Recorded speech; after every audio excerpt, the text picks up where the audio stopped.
পৃথিবীর শেষ কবে হবে? ইসলাম কি বলে? পৃথিবীর শেষ কবে হবে বা কিয়ামত কখন ঘটবে?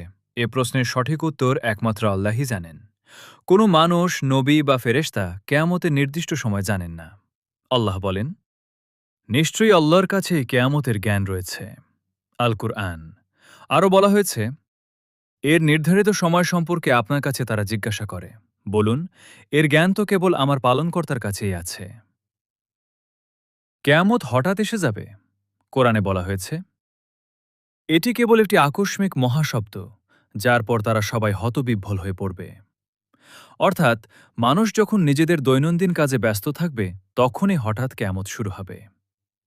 কিয়ামতের ছোট আলামত: অজ্ঞতা বৃদ্ধি পাওয়া, সুদের ব্যাপক প্রসার, মা বাবার অবাধ্যতা, নৈতিক অবক্ষয়, বৃদ্ধি, হত্যা ও সহিংসতা বেড়ে যাওয়া, সত্যবাদী মানুষের সংখ্যা কমে যাওয়া।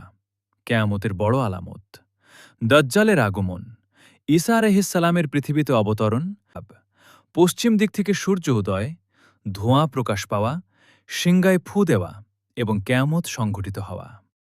আমাদের করণীয় কিয়ামত কখন হবে তা জানা নয়, বরং কিয়ামতের জন্য প্রস্তুত হওয়াই একজন মুসলিমের দায়িত্ব। নিয়মিত নামাজ পড়া, কোরআন তিলাওয়াত করা, সৎকর্ম করা, অন্যের হক আদায় করা, আল্লাহর কাছে তওবা করা।